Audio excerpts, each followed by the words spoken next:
Vitangcol. Mayor, ito po sa inyo. Good morning. Magandang umaga sa inyong lahat. And Ariel. Opo. Ang una ko po tanong sa inyo, kayo po pinagbabasa ng comics? Hindi po ako nagbabasa ng comics at hindi rin ako naglalaro ng video games. Paano po nyo inuubos ang walang kwentang oras nyo kung meron pa kayo walang kwentang oras?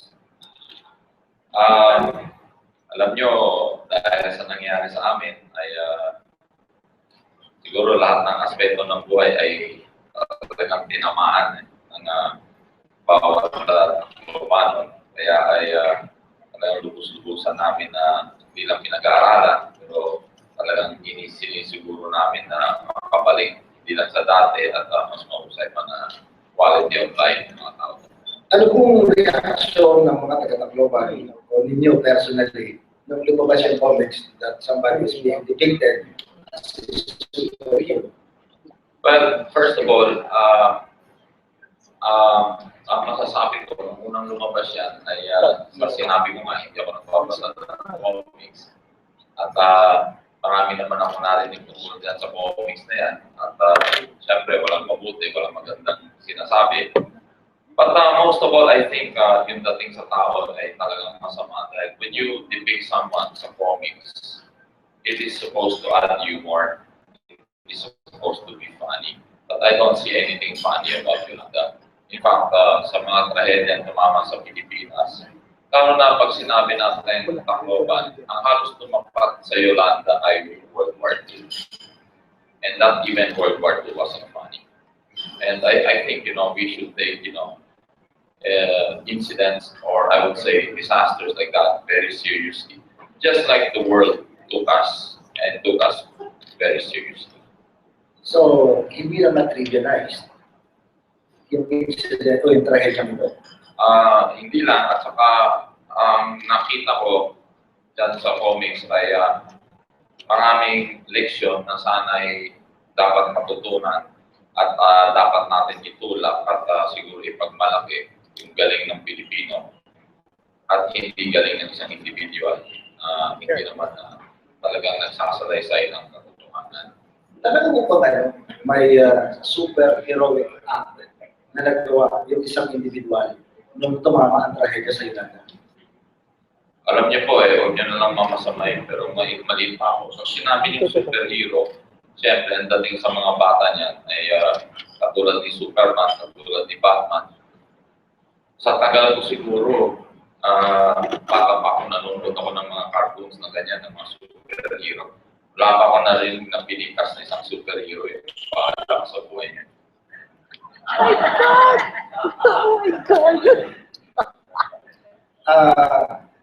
With that in mind, Mayor, yung nangyari ba, because marami rin yung naniwala sa nilalaman ng comics, being part of a political propaganda, paano nyo sasabihin sa mga Pilipino na hindi talaga ganoon ang nangyari, kaya yung nangyari sa comics, na walang masyadong dapat ipagpasalamat ang mga taga-Tacloban doon sa mga Panginoon?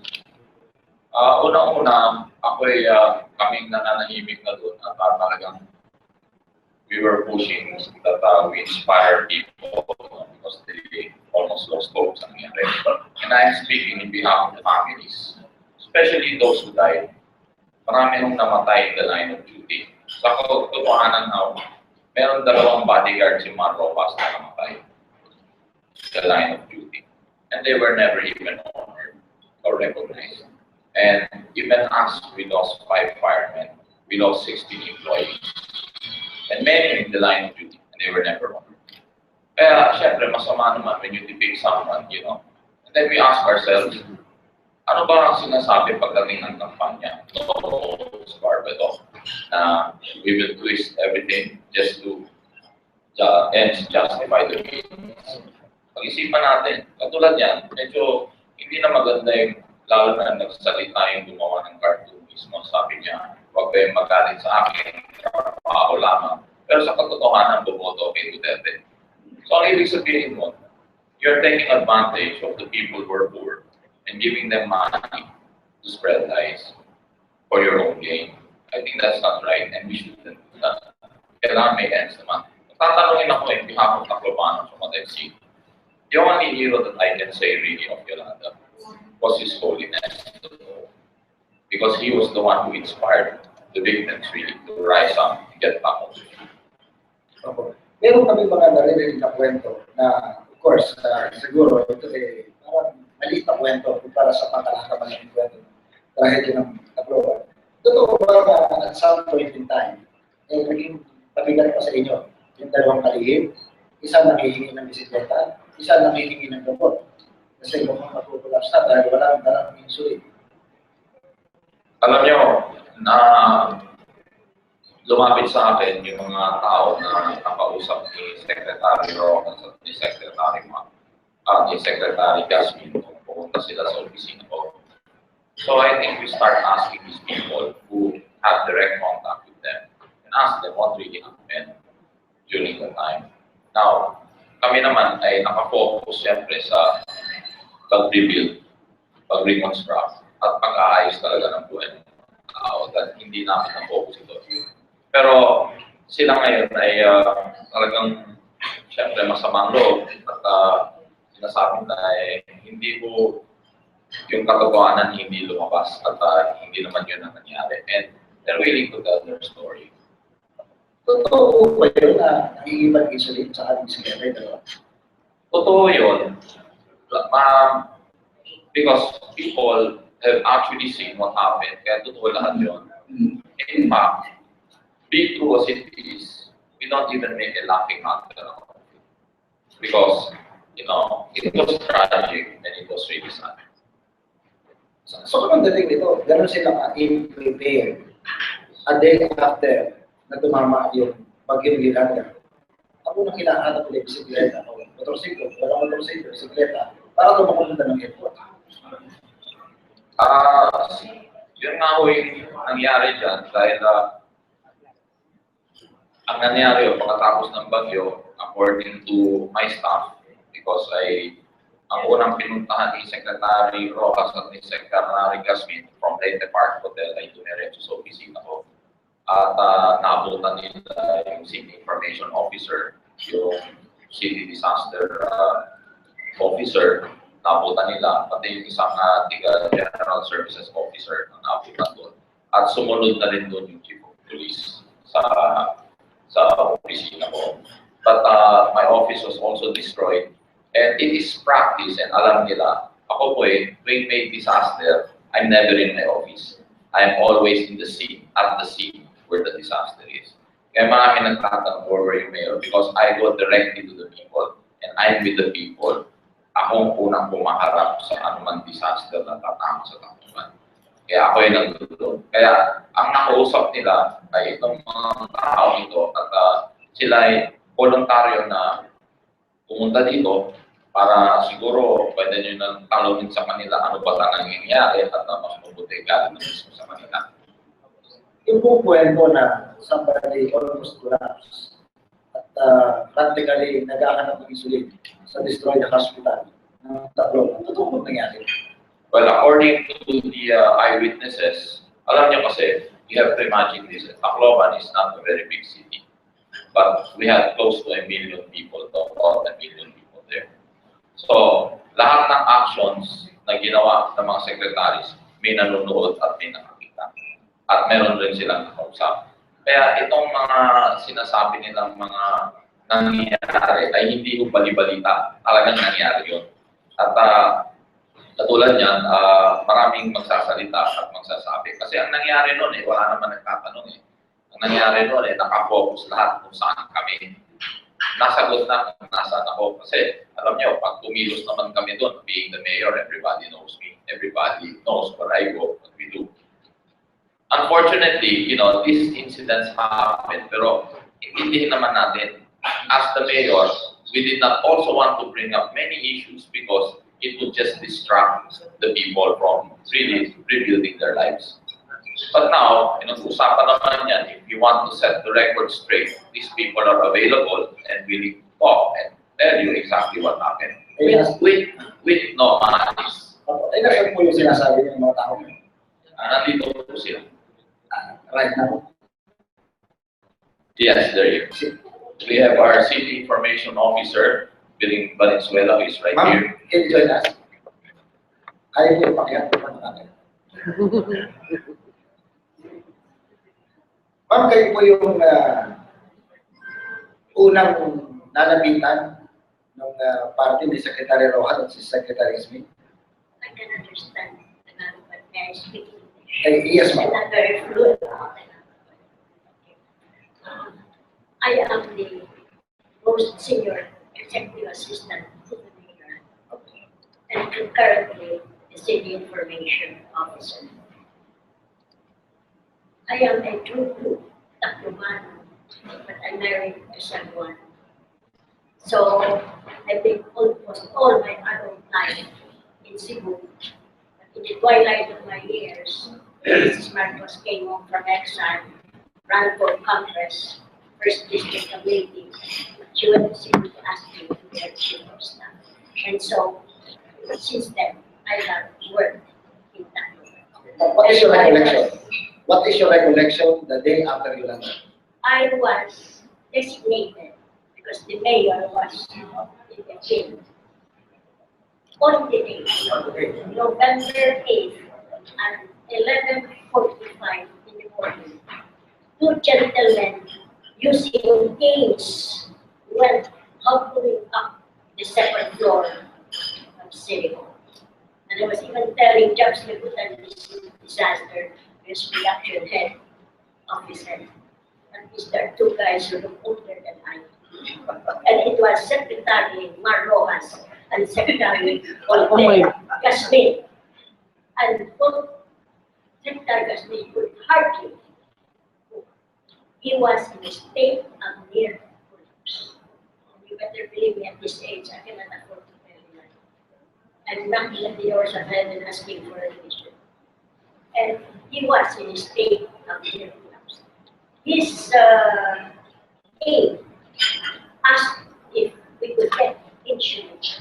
I said, insurance? No, when Tacloban has been practically washed away. But anyway, Secretary Rojas also asked, instead of, at my age, at my woman, he could have said, Mustafa, how are you? Are you okay? He said, I want to put up a communication center. Mr. Secretary, how in heaven's name would you put up a communication center? No. He said, I'm going to the airport. I said, Mr. Secretary, neither for love or money would you go to the airport in a car. All the roads are blocked and the road is full of debris, fallen posts and fallen trees. Or even just a small motorcycle, not you and me in China, or even just a bicycle. Mr. Secretary, even houses are washed away. How much more a bicycle? And then June Bully, who is here with us, is our procurement officer, came up. And I said, oh, June is here. June Bully is here. I said, June, hindi ba last month the city government donated bicycles to the city police? He said, yes, madam. Okay. Go to the police office, which is just near City Hall, and ask Chief Kapihan if there are still bicycles that were not washed away. In 10 or 15 minutes, here comes Colonel Kapihan bringing two bicycles.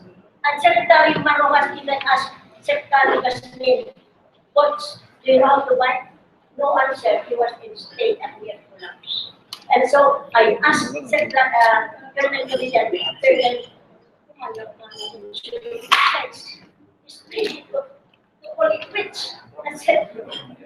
I said it in what I read. Did not understand.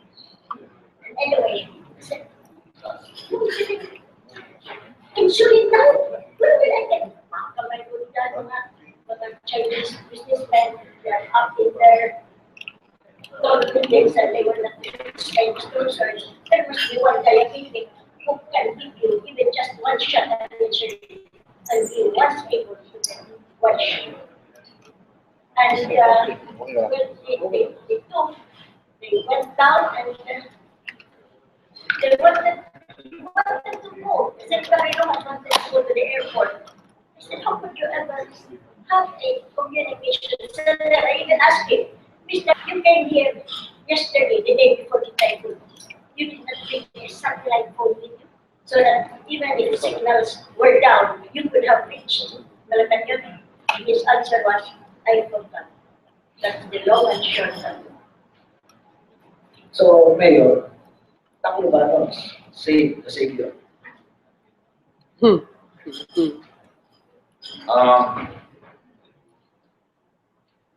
I wouldn't say that. I will say that we did our jobs and dedicatedly served our people, did the best we could during the time.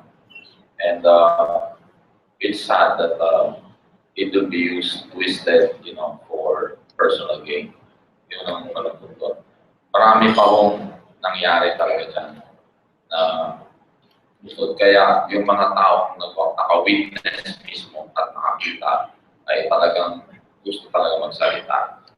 Nalulungkot nga sila dahil napanood nila sa presidential debate, laging sinasamang Yolanda.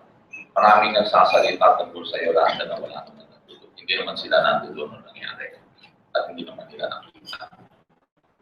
Pero may I point out really that there are people, hindi ko comics yung nangyari ito, masakit talaga. Kaya sana, we don't want to relive the experience, especially if they will inject lies again into it. Marami pa akong pamilya doon, hindi pa namin na-recover yung mga katawan.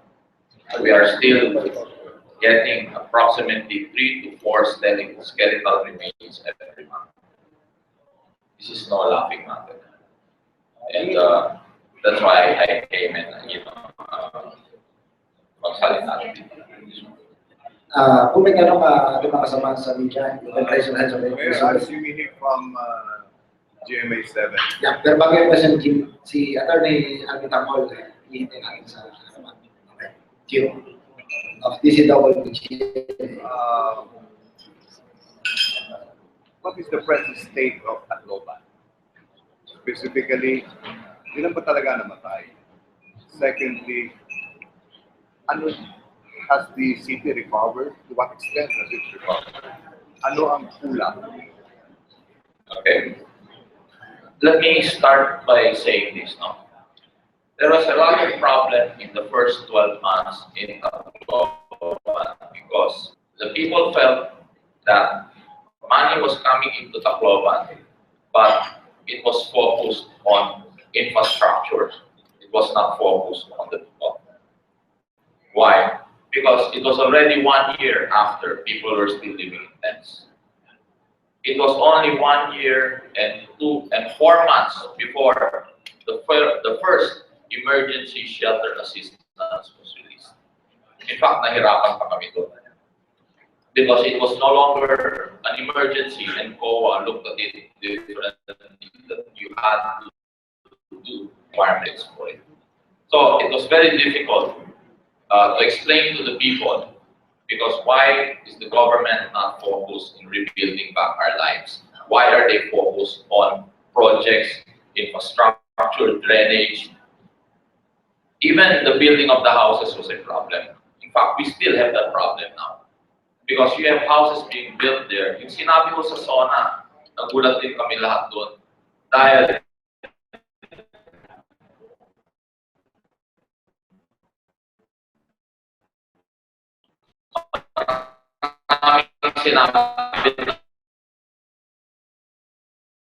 maraming natapos. Ang problema ito was, we have said this earlier on, that there is a problem in the water, with the water sa north. We have a problem of distribution. And we have tried to invite investors, they're still studying the situation with the water. That water has been a problem also for more than 5 years. It's been a problem to us. The utilities, especially water, is handled by a LUA, the water district. Funds were not available for that, so we seek funding. That's why may lumabas sa news na inofera kami ng World Bank pondo para dyan with a 90% grant, 10% loan. But we were not able to get sovereign guarantee. In fact, it was not even put in the agenda of NEDA. That's why we have that big problem. Kaya pag pumunta kayo sa Tacloban, marami dyan nasa danger zone na sinasabi natin sa coastal area. Dahil, bakit sila lilipat sa mga bahay na natapos kung wala naman tubig doon? Mayor, pag may darating itong kami, tubig naman dyan sa mga bahay na yan. Then, I was asked to transfer them to the relocation site with the assurance that water will be delivered, but only up to April. Then I said, you know, what will happen after April? There is no water there, and you will stop delivering. Then what will happen? So, yun ang nagiging problema namin right now. Now, I can say Tacloban picked up economically because of the private sector, because of the investors that came in. I thank the investors, the C family, the Gopongway family, and many other families that came in there and invested because they gave jobs. Coca-Cola immediately opened, rehabilitated their plant, and hired hundreds of people. Kasi mas sustainable yun. Alam mo kasi, nagiging problema sa amin. We are always compared to a municipality. Sabihin natin, masakit yung nangyayaring bagyong yan, that we were accused for not being prepared, and we were compared to a municipality. Alam niyo po, dito sa Metro Manila, tamaan kayo ng bagyo dito sa Wednesday, tawaan kayo dito ng earthquake during the weekday. You think you can evacuate millions of people in Metro Manila? No, it's very difficult because it's a capital city. Tacloban is a capital of 6 provinces. Many of the people, it's customary that even other municipalities seek shelter in Tacloban. Our population in Tacloban is 240,000. But during the day, it goes up to 1 million. When the storm hit was Friday morning, all our hotels were full. Every evacuation center was full. And to show you that that was the case, immediately after the storm, if we had enough evacuation centers, then we don't need tents. That's why we needed thousands of tents. Why? Because marami talagang nasa Tacloban pagkapagay. Because it's the airport that services 6 provinces. You have major hospitals there. You have banks are all there. Kaya yun ang naging problema. All of it will take me one whole day, sir.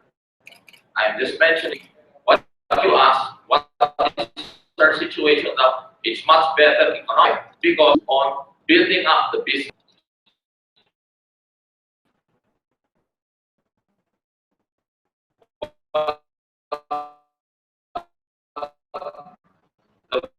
Businesses are complaining.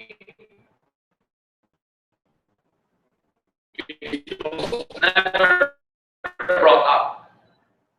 The national government was there before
as a father, pag an accident, hindi ko isipin ipa-repair yung kotse. Iisipin ko kung nabali yung anak ko. Sa Tacloban yata, sabi niyo, to infrastructure center, yung rebuilding.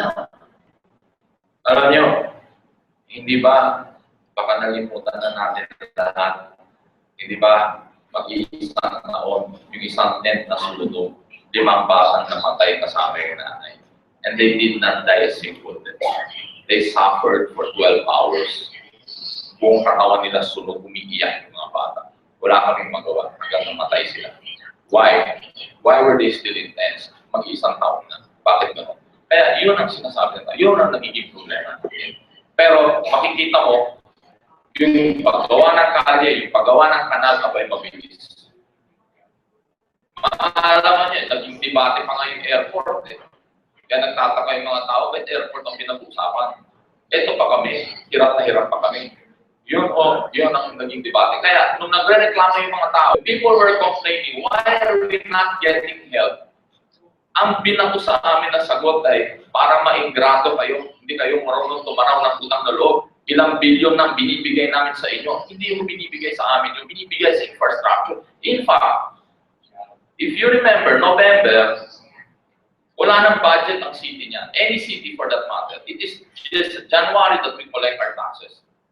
Wala kaming income. Humingi ako ng augmentation of funds. Sumulat ako. Abay, binalikan ako, sabi nila, i-advance daw yung IRA.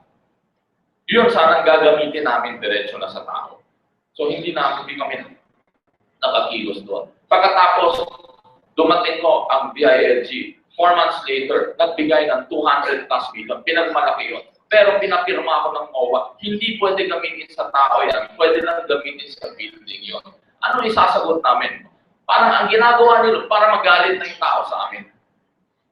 Kasi gobyerno din kami. Yun ang naging problema namin. Na hindi namin matulungan talaga yung mga tao. Ano ang mga kailangan nila? Yung sovereign guarantee, parang hindi ka paniwala na sa gobyerno, lahat ng mga proyekto yata ng privado, to some extent, binigyan ng sovereign guarantee. Bakit? Ang city government, hindi binigyan ng sovereign guarantee sa umutangin, wala pa naman sa wala. In fact, ang nangyayari dyan, dahil hindi kami binigyan ng guarantee, napilitan kami umutang ng 390 million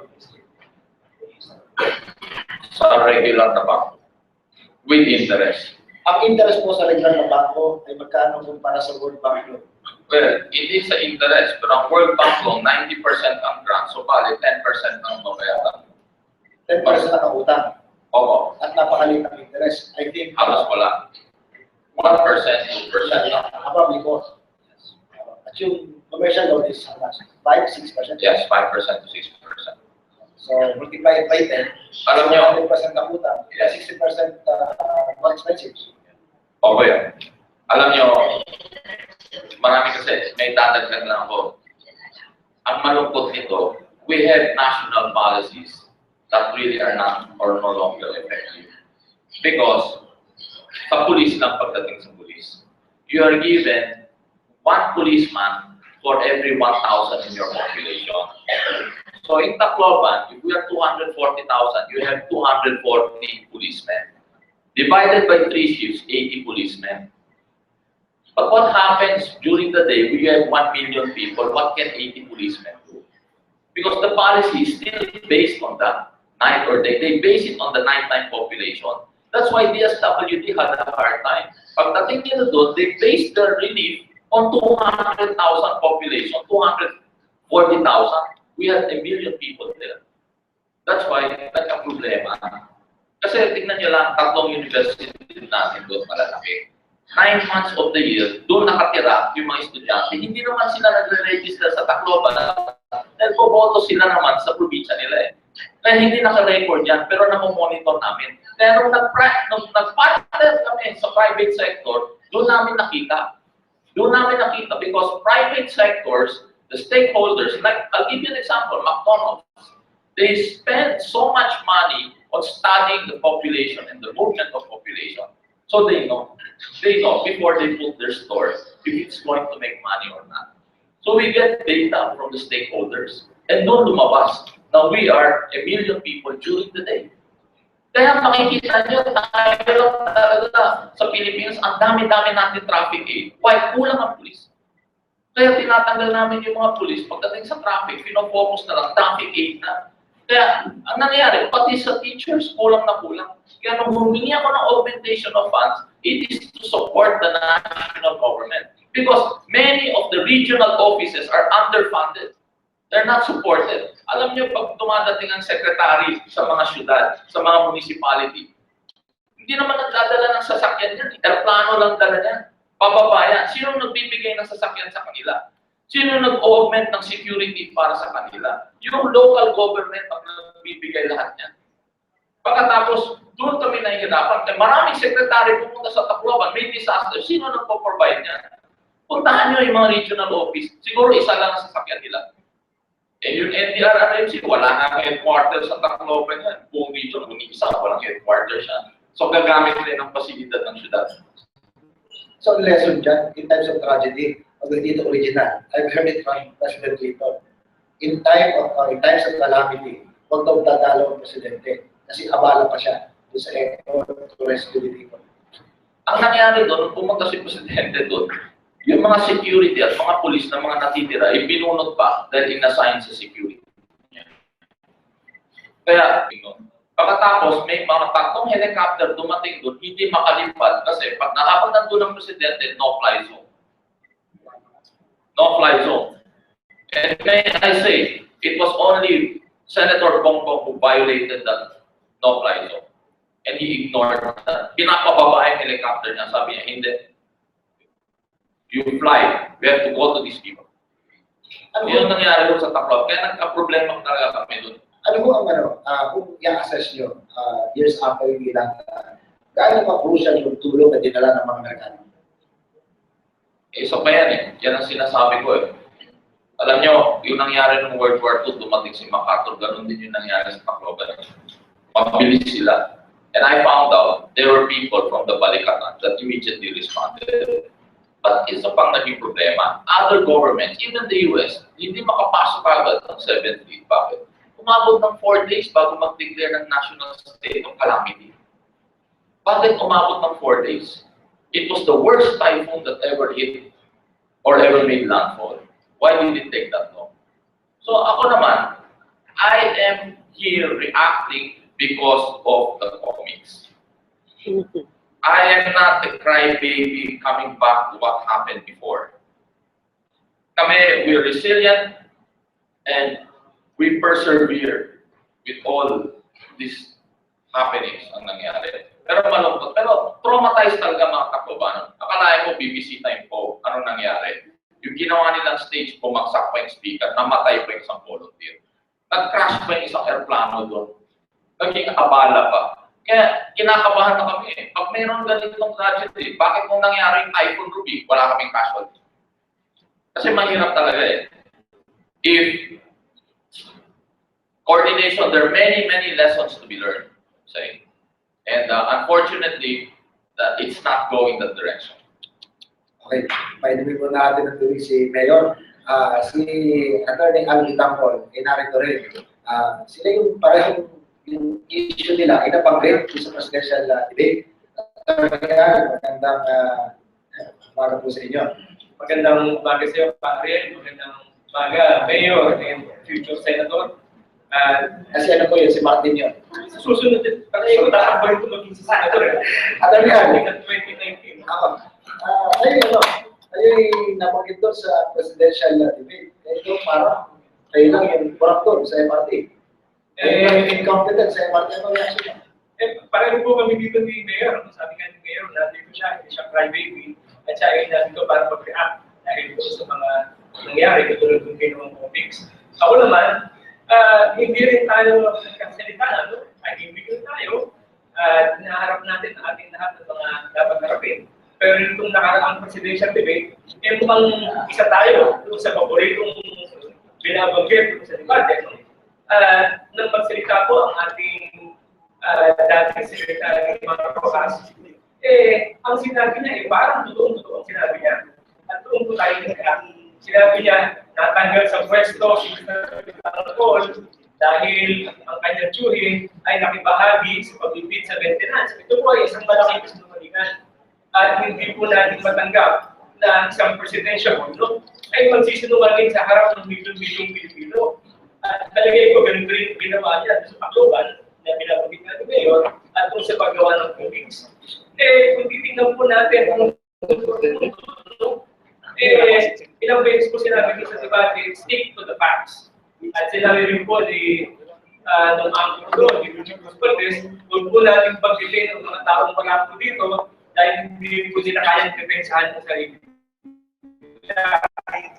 Pasan po no? Dahil narinig natin yan, tumawag po tayo sa TV5 at nag-request po tayo ng airtime para sabi natin, sagutin natin, sinabi ni Mr. Rojas. Pero hindi naman po tayo bigyan ng airtime dahil si Richie Guzmaldez na po ay nasa out of town pa dahil Holy Week, ano? Babalik daw po after Holy Week. Anyway, doon po sa sinabi ni Mr. Rojas, una-una, sinabi niya, tinanggal si Mr. Vitangcol, ito po ay walang katotohanan. Ito po ay maipapakita natin dahil karaya po tayong dokumento. No? Unang-una po, yung dokumento natin na tinatanggap po ng Malacanang, ating resignation, na ito po ay permado po ng Secretary Ochoa. At sinabi po dito, no, June 2014 po ito, sinabi niya, we refer to your letter tendering your resignation as General Manager of the DOTC MRT3. And on behalf of His Excellency, this is to inform you that your resignation is hereby accepted. Hindi po ba maliwanag ito na nag-resign po tayo at tinanggap po ito ng Pangulo sa pamamagitan ng Executive Secretary ng Pangulong Ochoa. At pagkatapos po noon, ito pong mismong DOTC, noong August 2014, nagpadala po ng sulat si Undersecretary Perpetual Villa kay at sabi niya, pangunahing pangungusap, considering the resignation of Mr. Vitangcol. Hindi po maliwanag yun na nag-resign po tayo. Ito po ay galing po kay Undersecretary Villa at ipinadala kay Morales. At pagkatapos lumabas po ng press release ang DOTC dahil ako daw po ay nagsalita doon sa Cafe Adriatico at gusto nilang pasubalian yung sinabi ko doon. At ano po ang nakita natin? Yung pong press release ng DOTC ay pawang kasinungalingan na naman. Dahil ginagawa po nilang mahina ang utak ng ating mga mamamayan. Ibang-iba po ang ibig sabihin ng relieve, iba po yung fire, iba po yung resign. Kung kayo po ay na-relieve, no? Nasa pwesto po kayo, pero ang function nyo ay hindi po sa inyo pinagawa. Parang suspended kayo. Parang ito po yung tinatawag sa gobyerno na nasa freezer. Yun yung relieve. Pag sinayin pong fired, then kayo po ay tinanggal sa pwesto at tinanggalan na kayo ng lahat ng benepisyo. At iba po yung resign. Kasi kung nag-resign kayo, kayo po ang mismong umalis at ang mga benepisyo nyo ay nandun pa.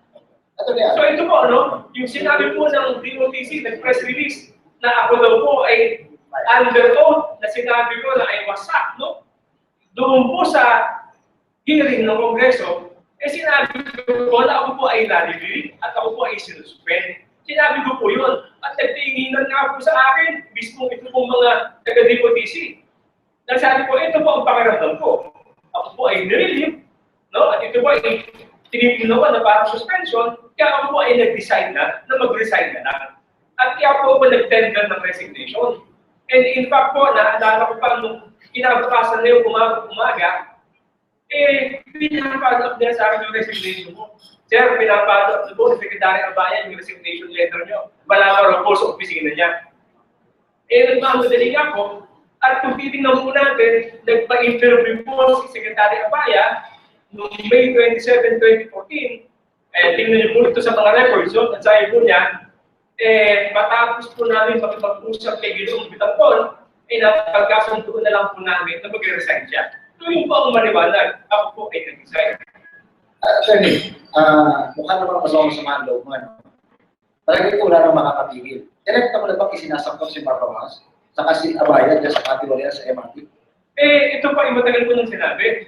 Matagal ko na po itong sinabi. So dahil marami po ang ayaw makinig. Ito po ay kasama po sa ating affidavit na itinay sa Supreme Court, ano? At kung ang ating pong mga kasamahan po dito sa media na naghahanap din ng katotohanan, mas maganda po sana na binusisi nila yung affidavit at tinignan nila isa-isa. Pero, ito po, nasabihin ko, naka-aril, no? Dito pong press release na yan, no? May nakausap po tayo taga-inquirer at inubos po ang oras ko, no? Kalahating oras po kami nag-usap, pero nung lumabas po sa inquirer, lumabas na ang press release. At yung sa akin pang pahay, ito po ditong reporter na ito, baka po na oras nyo, ito sila nakayagan. Bakit po, ano? Kasama rin po yan sa affidavit ko na itinay sa Supreme Court noon na ang DOTC sa pangunguna ng Secretary Apaya ay nakipagsundo sa Philippine Daily Inquirer ang labag sa batas. Ito po, kasama po yan. May sulat po ako dyan. Sabi ko, dapat po padaanin po natin ito sa public bidding dahil marami pong mga pahayagan din na gusto pong gamitin ng MRT3 para po makapagbigay ng libreng pahayagan.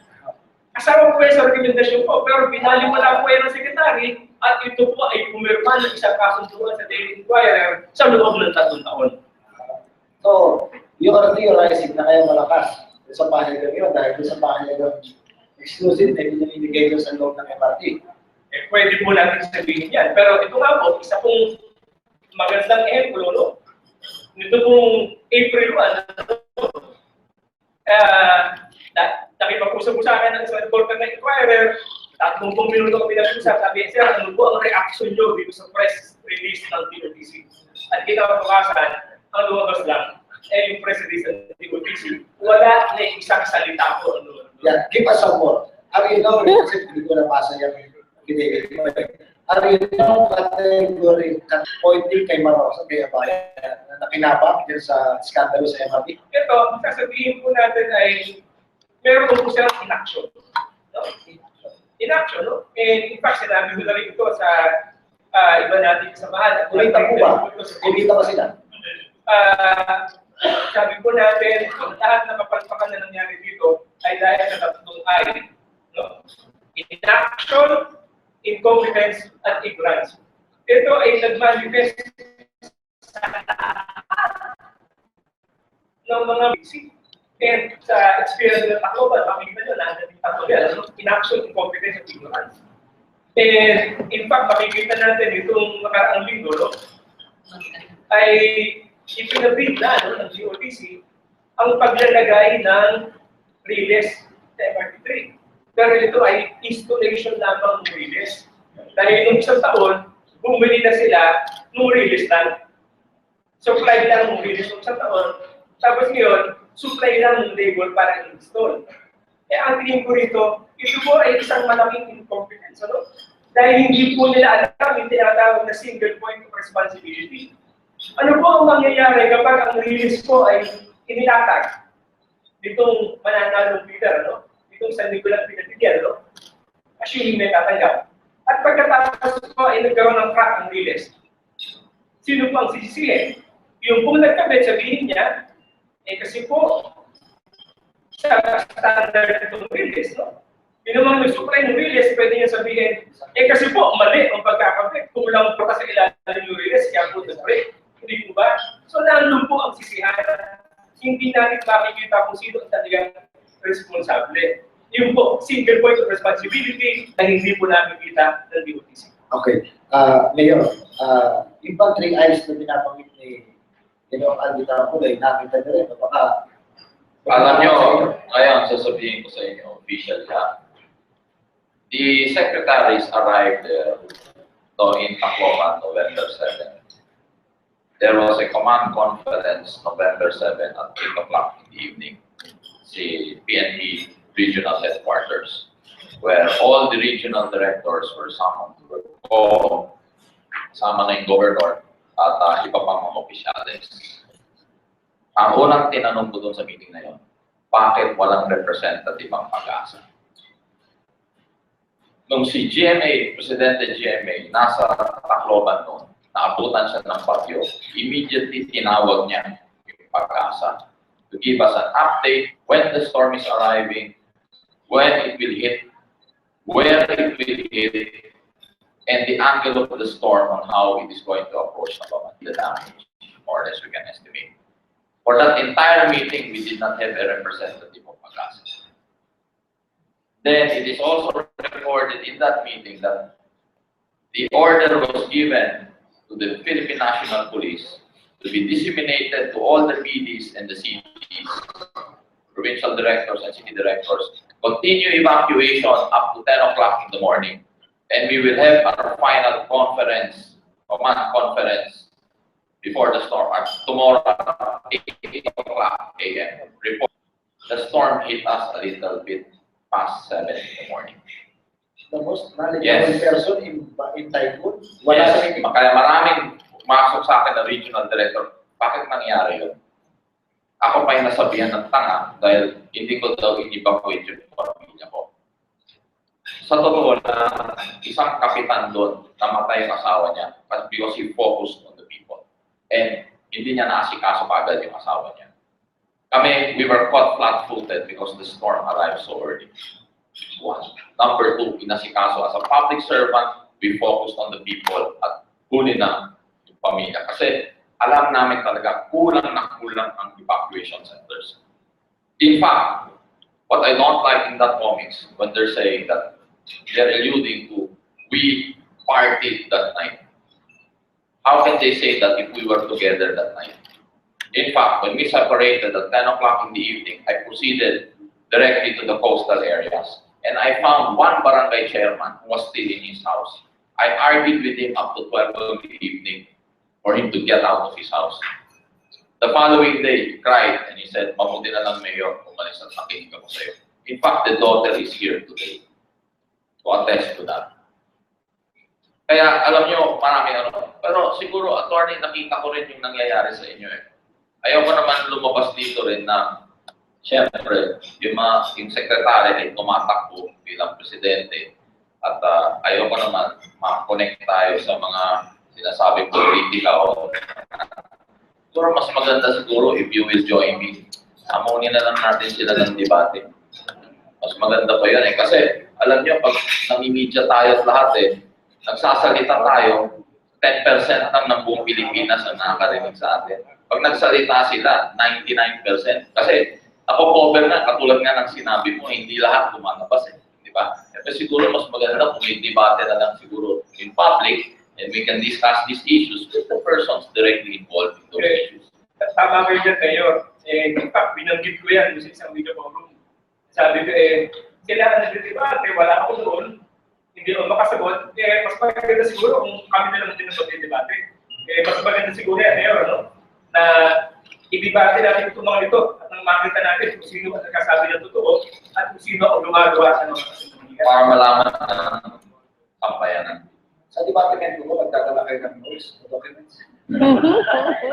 Ako po, hindi ako magdadala ng documents, magdadala ako ng mga witness, magdadala ako ng mga tao. Medyo mahal lang po, kaya hinihingi ko sana yung susunod na debate sa Tacloban na lang gawin. Kayo po, Atalian. Ako po, kaya ako nagdadala ng notes, ano? Dahil tayo po ay abogado, at lahat po na sinasabi ko natin ay may support ang dokumento. Hindi po tayo kamukha ng ibang abogaduhan, no? At tulad po ng mga nasa DOTC, nadadalang na wala namang problema. Tayo po, lahat po na sinasabi natin, meron po corresponding document. Kung titignan nyo po, lahat po ng mga naging pangyayari po simula.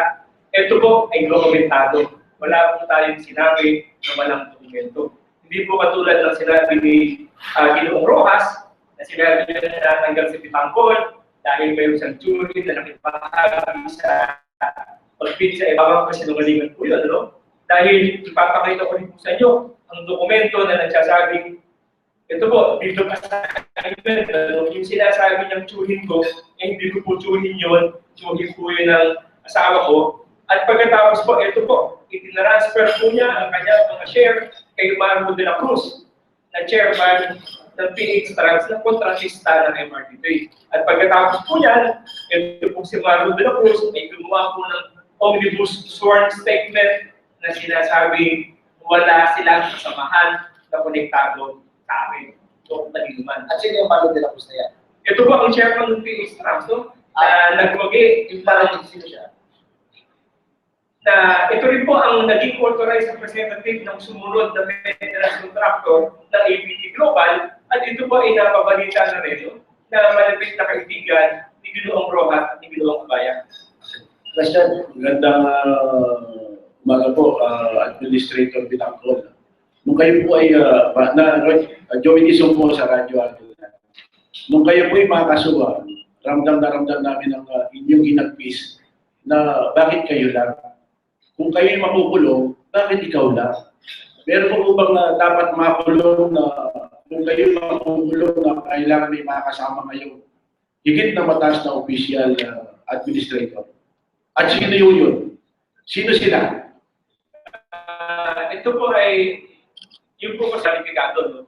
At 100%. question po. Ang namin yung sakit ng namin yun. Ba't ako lang? Hindi po gano'n, no? Ang sinasabi po natin, kung ang kaso po natin ay hindi desisyonan sa merito, sigurado po tayo, hindi po tayo makakulong. Dahil kumpleto po tayo sa documentation, no? Pero kung ito po ay gagawing political case na ang nangyayari nga ngayon ay naging political case ito, no? Ay hindi na po karapat-dapat, ano? Unang-una po, yung pong notice of award na binigay nila sa kontrata, ang puwerto po dyan ay si Secretary Abaya. Ako po ay walang firma dyan. Yung pong kontrata mismo, ang puwerto po dyan ay 3. Ako po, isa sa mga puwerto dyan dahil end user. Ito po ay in-endorse ni Undersecretary Pilia at in-approve po ni Secretary Abaya. Ang tingin po natin, kung tayo lang po ang pumirma dyan sa kontratang yan, magiging valido ba ang kontratang yan? Hindi po. Kung kami lang po ni Undersecretary Pilia ang pumirma, valido ba ang kontratang yan? Hindi po. Pero ang pumirma lang dyan ay si Secretary Abaya, kahit wala akong pirma yan, yan po ay isang validong kontrata. So sa mga tweet, kung kayo ay kinasuhan, mas higit siyang kakasuhan si Secretary Abaya. Eh, dapat po, ito po mga opisyal ng DOTC, eh, matagal na pinasuhan kasi sinasabi natin inaction, incompetence, at ignorance. Bakit niyo sinama yung korupsyon?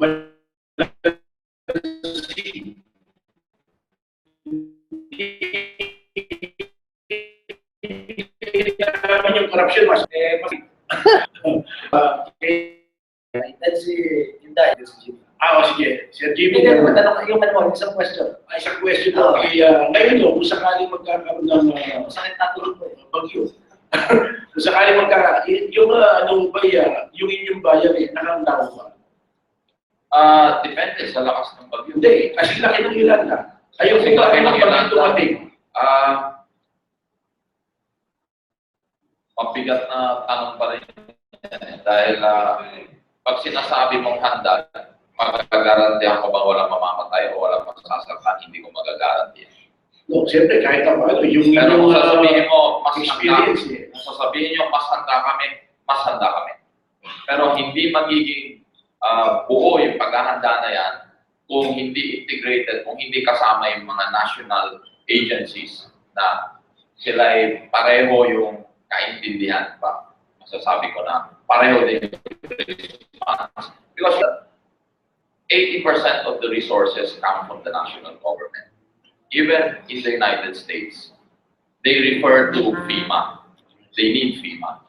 So, ang nangyayari dito, pag tinatanong ko, handa kami, definitely. But I guarantee na masasabi natin, walang casualty. Hindi natin masasabi yun. Kasi doon sa preparation, yung coordination with national agencies. Kasama doon, di ba, nakalagay doon na the city will be provided by the regional office police. Hindi dumating yung police. Because sila ay tinamaan din. So, masasabi ko ngayon, mas handa kami. Of course, we learn from what happened, but still, there is no guarantee. Yun, may report na po si Jimmy Hill. Okay. Kasi, Christine, sa bagay, hindi niya kailangan ng microphone. I have a question to Attorney Vitangcol. You said, sir, that you submitted your affidavit to the Supreme Court and you said that you were just following orders. So what are these orders and what are these contracts that you said your superiors ordered you to do? Could you name some of these contracts that you found anomalous and you were charged for? Una-una po, yung po kasing sinasabi ng ombudsman, na tayo raw po ang may pakana sa lahat ng mga nangyari dito sa MRT3, na hindi raw po tayo naggawa ng public bidding, tayo raw po ang nakipag-negotiate dito sa ating kontratista, at tayo rin po ang nag-award. Ito po ay walang katotohanan. Dahil kung titingnan po natin ang mga dokumento, noong pa pong maupo tayo dyan, 2012 pa po, ay ipinaalala po natin kay Secretary Rojas na mag-i-expire na po ang kontrata ng sumito mo noon. At sabi po natin sa kanya, ay kailangan na po niyang aksyonan. So, bakit hindi po nila ito inaksyonan? Ito po, halos buwan ay pinagap natin sa DOTC, kasama na po si Undersecretary Vitilla, at sinabi po natin, sino po ba ang talagang dapat magpabid dito? Ang DOTC po ba o ang MRTC? Yung private contractor, private owner ng MRT3. At ito po ay wala po silang diretsahang sagot. Ang MRT Corporation po, nung dumating na po yung indulto, umabot na ilang linggo na lang at nag-expire na po ang extended contract ng sumito. Sinabi po ng MRT Corporation, hindi na namin ipapabid yan, hindi na namin nakahawakan yan, kasi wala na kaming panahon. At ito ay inilipat na namin sa noong 2010 pa, pero hindi yung inasin. Ano nangyari? At tayo po ay inatasan ni Undersecretary Vitangcol na maging bahagi ng isang team na makipag-negotiate sa mga kontratista. So ito po, yung pong pakikipag-negotiate natin ay pagsunod lamang po sa mga direktiba nito mga opisyal ng DOTC. At kailangan din pong gawin yun sapagkat hindi po tatakbo ang ating mga tren kung wala pong magpipintina. At sino po ang may kasalanan noon? At sinasabi nilang hindi na ipapid dahil wala ng panahon ang DOTC po. Dahil noong 2010 pa po, inilipat na ng MRT Corporation sa DOTC ang pagpipid. Subalit po dahil sa inaction at incompetence ng mga opisyal ng DOTC, hindi po nila ito isinalang sa public bidding. That's DOTC under Marojas? Noong 2010 po, si Secretary Rojas po, 2011 po noong po dyan, at noong 2012 po, bandang Oktubre, si Secretary Abayan po noong po dyan. So both of them? Did you say yes, sir? Para tayo nasa korte, no? Yung pong mga sulat natin ay pareho po natin pinarating sa kanila. At lahat po ito ay walang aksyon. But there's another issue here that when you were negotiating with the Innicon, that there was one meeting that a member of the family of the president was also there beside when you were having a meeting. Yung pong meeting na yan, sa akin pong pagkakaalam, at palagi ko sinasabi, wala po ako dyan sa meeting na yan. So kung sino man po ang umattend sa meeting na yan, ay sila lang po ang makakapagsabi. Ang sigurado po natin umattend sa meeting na yan, ay ito pong si Wilson de Vera, ito po ay kilala nating taga-Liberal Party, siya na rin po mismo ang nagsabi sa kanyang affidavit, na yung tinatawagan niya sa telepono ng mga panahon na yun ay hindi ako. Pero ang pinalabas ko, itong mga taga-Czech Republic, inassume po nila na ako raw po ang mag-usap ng telepono itong si Mr. De Vera. Pero isa po ay isang malaking pagkakamali, alam naman po natin, when you assume, pardon my words, when you assume, you make an ass out of you and me. Kaya mali po yung pag-assume nila. Yeah, but is there really a member of the family of the president who figured in those contracts? Nababasa lang po natin yan sa mga reports, pero wala pa tayong personal knowledge dahil wala pa po tayo sa meeting din. Yung ginagawa. Ako, no, allegedly, no, by the Czech ambassador, in-assume niya na ako ang tinatawagan. Pero hindi po natin kung sino alam, kung sino talaga ang tinawagan niya.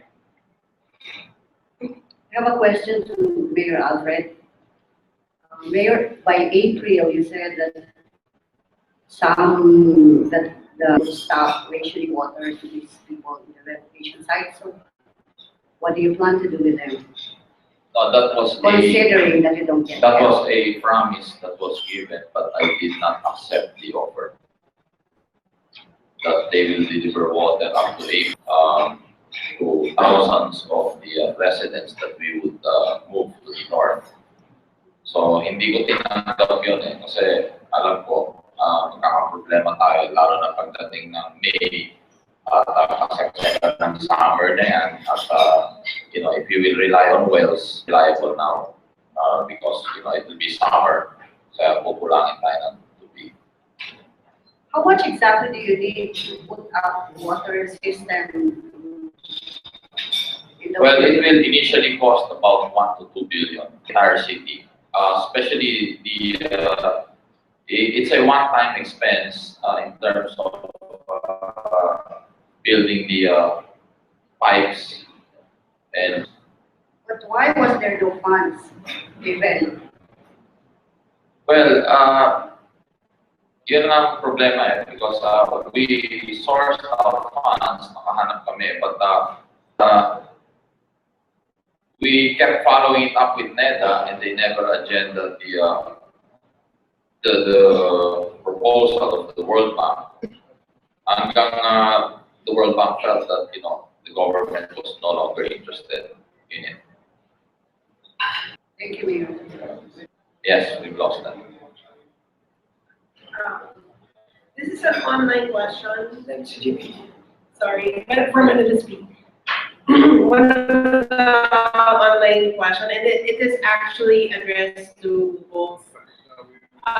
Do you think Omar will be a good president in your opinion? For Mayor and General Manager, was the last to respond on the Kidapawan issue. Is this surprising for you both? If he continues this kind of leadership of inaction, what do you think the Philippines will be like under him? So his opinion. Well, first of all, I cannot isolate Mar himself because he's part of the leadership, the national leadership. And ito lang masasabi ko, kung nangyayari sa Amerika, sitwasyon na nangyari sa Tacloban, na sinabi niya, bahala kayo sa buhay niyo. At sinabihan niya ako na Romualdez ka at President Aquino. I guarantee you, Obama would have fired his cabinet secretary and would this against him. But because of the leadership that they have here in the Philippines, it's really unfortunate na ganun na nangyari. Kaya ako'y nalulungkot doon na tatanungin mo lang ako bilang sekretary, bilang siyang sekretary ay hindi dapat nangyari. Ngayon, taking this personally against him, maybe because he was stressed, maybe he could not handle the situation, and maybe even now he cannot handle the truth. Kaya mahirap yan. Pag meron tayong isang presidente, kailangan you can be able to handle and face it. Because if you cannot do that, and there is no more time to learn. Kung gagawin mo, pagpapracticean mo yung position na yan, maraming mamamatay. Kasi, katulad niyan, yung Secretary of National Defense nandoon na nung nangyari yan. Bakit tuloy-tuloy pa yung looting? May mga nabaril dahil nagluluting. Binaril ng mga private citizens dyan, fighting.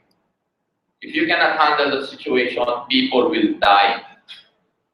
And naniniwala ko sa kakayahan ng PNP at sinabi ni Enrile, pag hindi maganda yung order at pag hindi sila order, hindi talaga sila gagalaw. Kaya nakakaawa talaga yung mga career officers, lahat na nandun because they only follow orders. We have to really be very careful in choosing our leaders. And officially, I am not endorsing any candidate. I am not running for any political position. I want the Filipinos to learn, start thinking. Do not rely on who will suggest who. Kasi napaka-importante. At isa pa, huwag tayong umasa sa isang leader na magaling lang magbigay ng resources. Umasa tayo sa isang leader who can unite our country, who can give hope, and who can inspire us to work together, be together, and be productive. Those are the leadership qualities that we should look for in a candidate. Kaya ako, sinasabi ko lang, Secretary Mars, kung ipapagpatuloy mo lang itong comics na to, iniimbitahan kita sa Tacloban, doon natin i-distribute yung comics na yan.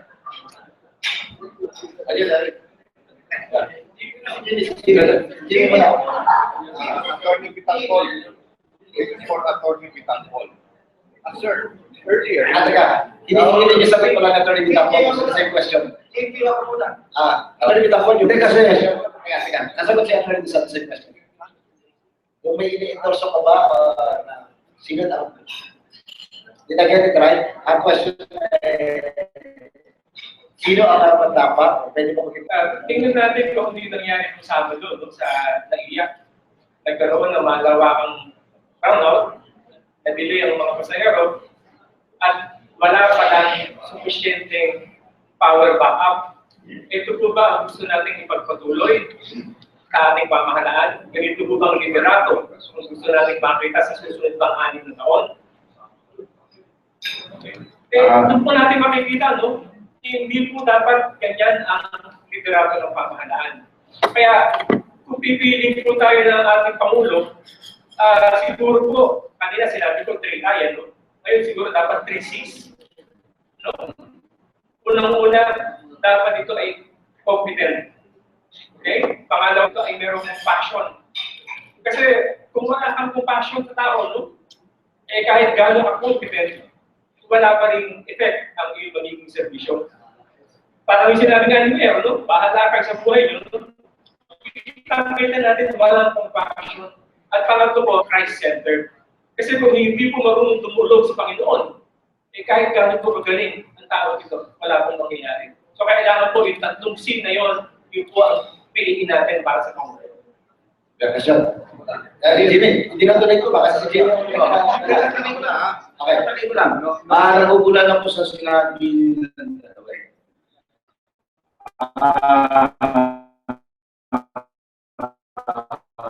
am I to assume that Attorney is Pope and Romualdez leadership.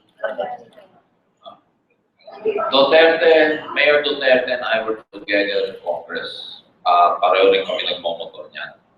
Malapit kami. Si Mayor Binay, malapit din kami. Nakilala ko siya way back at tumulong siya sa Tacloban nung inaayos namin ng Boy Scouts. Ito naman ang masasabi ko sa tanong mo naman niya. Because it was asked. Sabi niya, paano mo naging kaibigan si Binay? Koring-kori yan.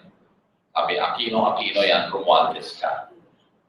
Sabi ko sa kanila, nung nakilala ko yung misis ko, yung tatay ng misis ko, si Jose Marie Gonzalez, siya ay very active ng EDSA 1. In fact, no less than Jose Marie Gonzalez campaigned in San Juan for Noy Aquino. But we don't have bitterness in our hearts. I married my wife, she became my wife, we have 2 beautiful children, and I'm showing, mas maganda, pakita na lang natin the positive things that can happen. That a beautiful family could rise from once being bitter against each other, and we remove those bitterness, and what do we have? And this is what our country needs now. Kaya ako, I am endorsing both of them, if you will ask me. I would want it only because for unity. I have 2 candidates that I see that are pushing for unity. And I'm doing that, and yun ang nakikita ko. Now, si Grace po, kasi hindi ko kilala siya. I only met her once, and we spoke probably for less than a minute. Eh, hindi ko siya kilala. I have nothing against it. Kaya, kung sasabihin nyo, malapit ako, but who am I really to endorse? At the end of the day, really, pagdating sa presidente, Diyos na rin ang pumipili niya. Kaya, ipagdasal na lang natin kung sino. Ano yun? Malapit ka mo kayo na Duterte kasi parang kayo kipapay. Opo. Eh, di ba si Marocas, di ko motorsiklo eh.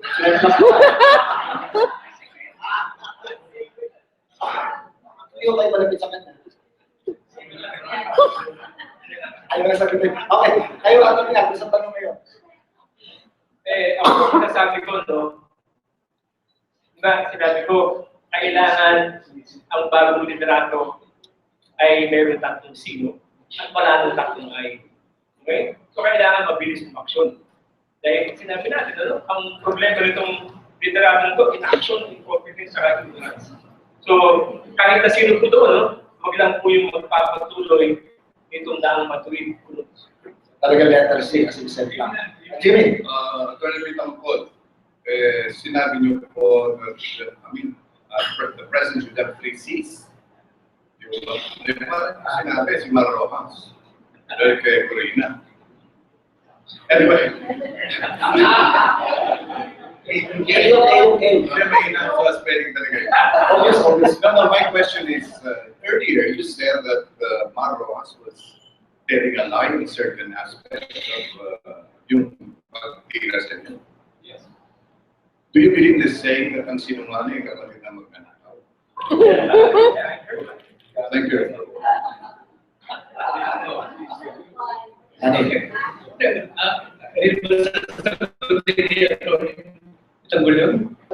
Sige. Anyway, I have a question with the Vitangcol. Sir, were you part of the deal in getting the new Dalian ba yun? Locomotives? Hindi po tayo kasama doon. Dahil na-award po ito sa pagkaalala po, ay early tayo po ay paalis na doon. At 2014 pa ito, so it was kind of late. Opo. Going back to this, sir, ano po yung rason na very, very late ang procurement ng new coaches and trains? As part of when you were manager, did you push for the acquisition of new hardware? I'm sorry, hold on. Ito po, lahat po ng ay nasa DOTC. Okay. Ang mga ahensya po ng DOTC, nung pumasok po ang bagong administrasyon, lahat po ng procurement ay kinuha ng DOTC na dito. Dati po kasi ang mga bawat ahensya, they can make their own procurement. But, katulad po ng MRT3, no, binigyan lang po ito ng limited capacity, no, na po pwedeng i-procure. For example, in the case of MRT3, yung pwede namin ipapit at award ay umaabot na lang ng 5 million pesos per project. Beyond 5 million pesos, the procurement lies with the DOTC. Pareho din po sa ibang ahensya, katulad po ng LTO, no? Yung pong plaka na hindi na dumating-dating, no? DOTC po ang nagpapit niya, hindi po ang LTO. So ito po mga trend, since malaki po ang presyo nito, no? DOTC rin po ang nagpapit. In other words, your technical knowledge was asked on the opinion on these locomotives. We give our recommendations po. So lahat po ng mga kailangan po ng MRT3, nung tayo po ang nakaupo doon, ay nire-recommend po natin sa DOTC, complete po tayo sa mga papeles, nandiyan po lahat ang recommendation natin. At ito po, dahil po ang mga procurement na to sa 5 million pesos, hindi po natin ma-actionan, DOTC lang po ang gawa. Kasi I was going to ask you, with your short experience, your stay in the MRT, the administration is boasting that they will be putting these new trains into service very soon. But I understand that the ones that have arrived have not passed the 5,000 kilometer test. Are you aware of this? Based on what I read in the papers po, sinasabi po na hindi ito dumaan sa 5,000 kilometer testing. Pero doon po sa terms of reference, nandiyan po yan. Na kailangan po ay accepted na nakapasa ito sa testing ng 5,000 kilometers po. At marami pa po mga kailangan, bago po makatakbo ang mga tren na ito. Na ito po ay inirekomenda na natin sa DOTC doon pa, pero hindi po nagawa. Unang-una, bago niyo po patakbo ang bagong tren, kailangan ang relays ay naayos na. Hindi pa po nila nagagawa ito. Pangalawa, kailangan po na-upgrade na po ang mga power station. Dahil ang power stations po, ito po ay makakapagpatakbo lamang ng 2 tren at 80 giga time. Pero kung mag-adjust po tayo ng additional trains, titigil po ito, hindi po kaya ng mga power stations. Hindi po ito na-upgrade. Pangatlo, ang mga istasyon po natin ay kailangan po natin i-modify. Kasi po, ang present stations natin, kaya accommodate only 3-car train ang bawat sa tren. Pero dito, panibagong mga nito ay 4 na bagon bawat isang tren. Ito po, lalagpas po ng traffic po sa platform. Kailangan po meron mga adjustment at modification sa ating mga istasyon. At pang-4 po, ang mga bagong tren, dapat po mayroon po additional space sa depot. Dati na po natin inirekomenda na magawa ng expansion ng depot, pero hindi pa rin po ito ginagawa. Kaya kung dumating pa ang lahat ng mga tren na yan, wala po yung paglalagyan sa depot. So, I think you forgot one thing. The signaling system mo, hindi pa rin ayos. Yung signaling system, which is very important. Yung pong signaling system na yan ay sinama po nila dito sa huling ipinagbitas. Parang, kung hindi ko nagkakamali, 900 billion to replace the whole signaling system. So, kung pwede pong matapos siya, kasi kasama po yun sa so, new MRT trains, it will not be very safe to ride them because we will encounter the same problem, lack of power, and then delays. So, ito muna lang pinagmamayabang ng administrasyon, hindi mo talagang tutupang para lang sa additional capacity na hinihingi ng mga tao. Tama po kayo dyan, Pero ang naisip po gagawin nila dyan, ipapatakbuhin po nila yan, Tapos 3 bagon lang ang bawat tren at pagkatapos po ay babawasan ay hindi po hihigit sa 2 tren.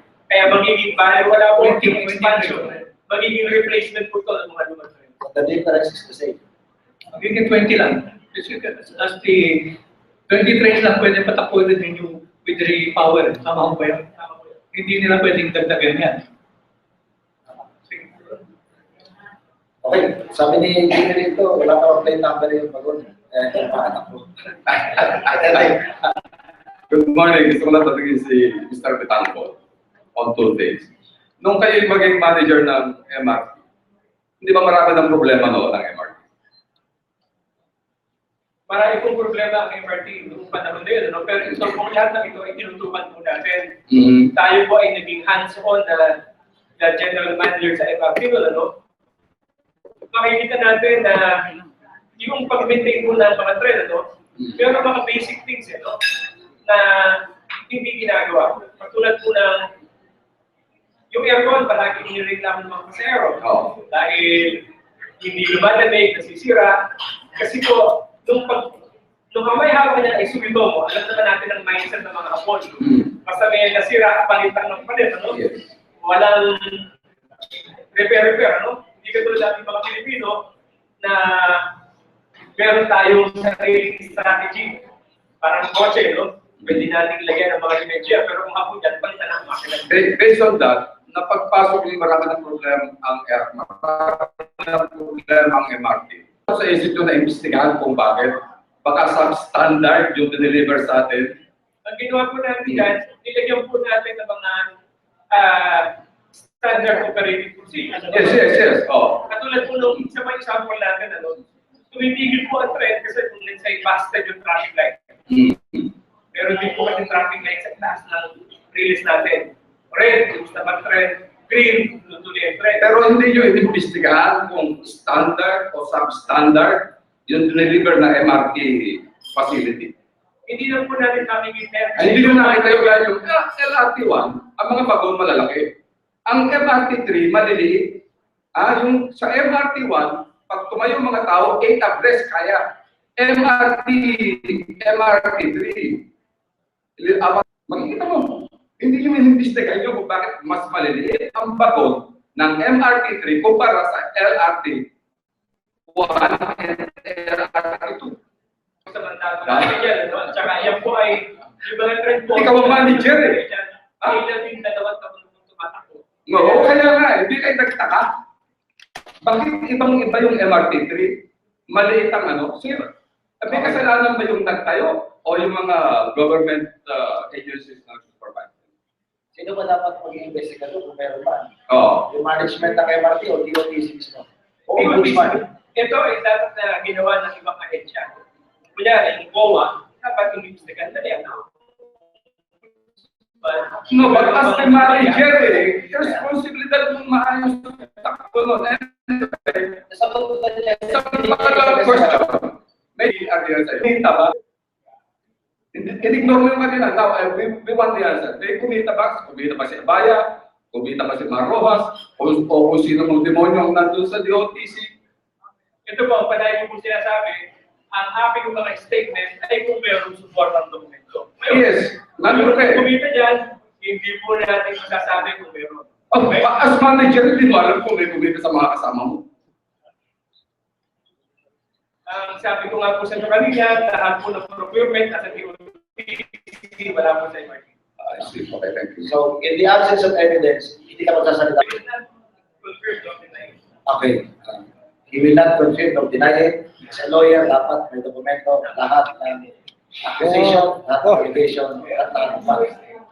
Okay. Hinanda natin ang huling statement ng atas ng mga panel sa mga ito. Then after this, may request yung mga reporters na mag-interview pa po kayo ng iba-iba for some clarifications. Ngayon, sa inyo po, ang huling nga pa-usap. Una-una, gusto ko lang sabihin that as an elected official, we have to be very sensitive to our constituents. What happened with Yolanda in Tacloban, and I would say for the rest of the region, when the focus was infrastructure and the focus was not directly to rebuilding the lives of the people, it born a real question, a question mark in the minds of the people. Alam mo, pumasok sa ulo ng mga tao, sabi, alam naman namin maraming pera ng gobyerno dahil nagsabi naman si Presidente sa resources ay hindi naman matutulang national government. So, maraming nag-isip doon na bakit infrastructure ang ginawang priority at hindi direct na tulong sa amin. Siguro kasi, pag sa infrastructure, may pagkahati-hatian. And these poor people do not have the resources to put that in work. But they feel it. They may not see it, but they definitely feel it.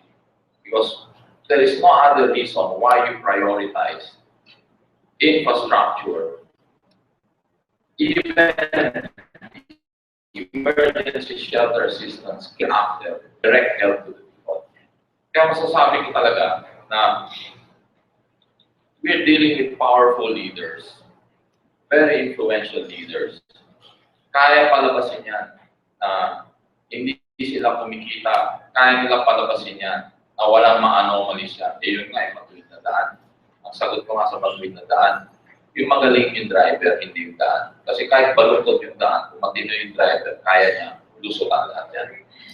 Kaya ako, sinasabi ko lang ito dahil nahihirapan, yung mga mahihirap talaga, na i-prove yan, hindi sila makakapagsalita, pero ramdam na ramdam nila yan.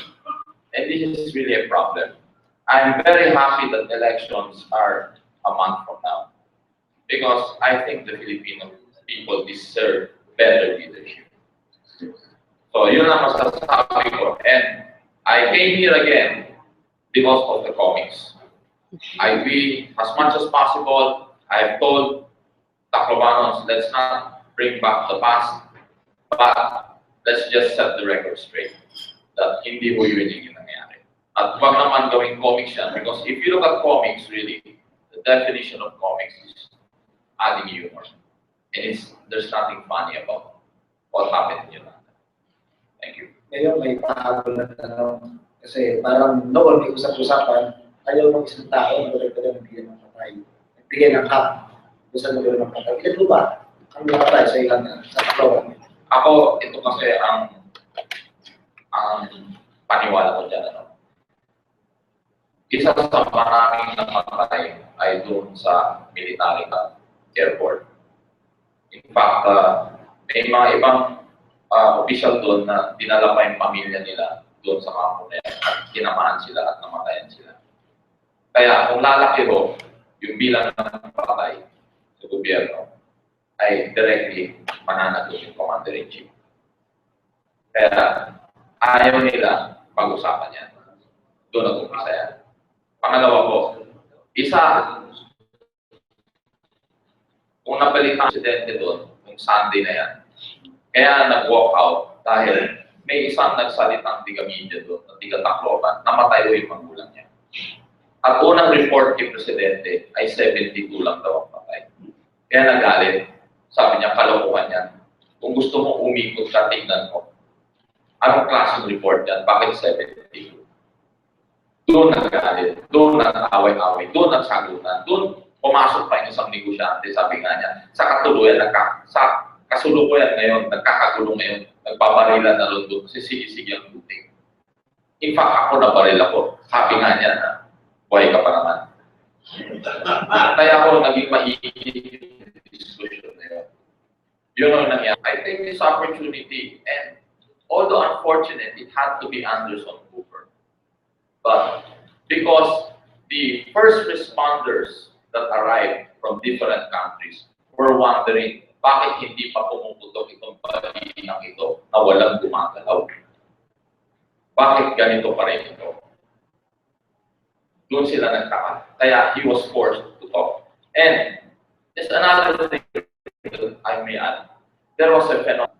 The phenomenon was, in a storm surge, normally, the water would rise before the storm actually arrives. Ito iba. Sa lakas ng bagyo, hinigop niya yung tubig palabas ng Tacloban. Kaya ako'y napunta doon sa beach. Dahil tinawagan ako ng mga lookout namin, sir, umatras ang tubig. Diver ako. Pag umatras ang tubig, kasabihan namin dyan, tsunami yan. At papasalamat ako ng tubig dahil isa na rin yung bantay dagat namin. So when I went there, I was busy calling even bantay dagat, everybody I could call, get out, malakas ito, malakas ito. Hindi ko na napansin, parating ng tubig, yung mga tawang ko, hinatak na ako sa loob. Tsaka kami umakyat sa bubong. Kaya yung malicious reporting na sinasabi, bakit ako yung nasa resort? Kung hindi ako tumakbo doon, patay na ako. Because that was the only building standing na nakatakbo kami sa taas. Kasalukuyan, nag-evacuate kami dahil ang order sa amin, mag-evacuate kayo hanggang alas 10 ng umaga. Tumama yung bagyo, 7:20 in the morning. Pati yung pamilya ko, pati mga kasamahan ko, maraming nagalit, maraming namatay. Kaya ako sinasabi ko, ito yung mga nangyari. Kaya huwag naman gawing katatawan itong comics na to. There's nothing funny here. Dahil comics ang pinagmulan ng pagkakaangkat ng isang dito, at you are not running for a position. Alam nyo, You're not running ano? Oo, hindi, ito pa o. Sa command conference na yan, kasi kaibigan ko rin si Maroas. Nilapitan ko after the command conference. Sinabi ko, will you be staying? Yes, sabi niya. Tinanong niya ako, are you running? Because I know you're graduating as mayor. In fact, of being more active. I told him. And I said that also after Yolanda, that I am not seeking any position. Especially now, I want to see through the rehabilitation stage and natapusin ko to. Itong pag-aayos ng Tacloban. So you're not running and you're not running away from anybody. Nasusunod ba kayo ng libro? Para book is totally different from comics. I've always been in Tacloban and I'm still in Tacloban. And with regard to writing a book about it, yes, I was asked. I spoke in several countries already about Yolanda and the learnings that we've had, and definitely we will write, but more of to see how we can show the learnings also. Because maraming patututunan dito. Yun naman ang habol namin. Para bigyan naman kahulugan yung mga tayo. Salamat po. Attorney Vitangcol, hindi ko maintindihan kung bakit, hindi ko matanong ito kay Mayor Alfred kasi alam ko kung bakit siya napulot. Nasagot na eh. Romualdez siya eh. Ikaw, bakit ikaw lang itinimanda rito? Yan po ang isang malaking katanungan yan.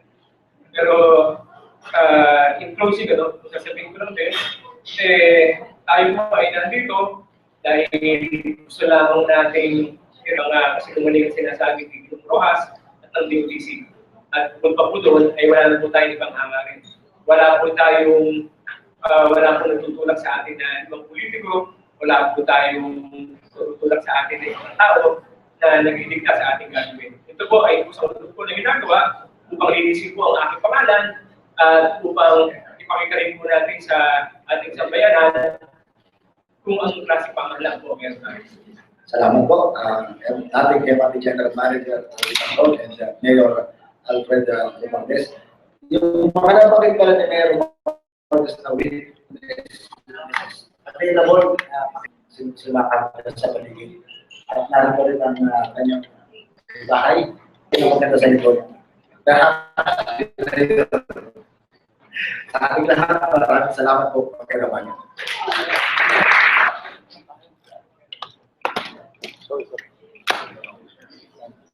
Sabi.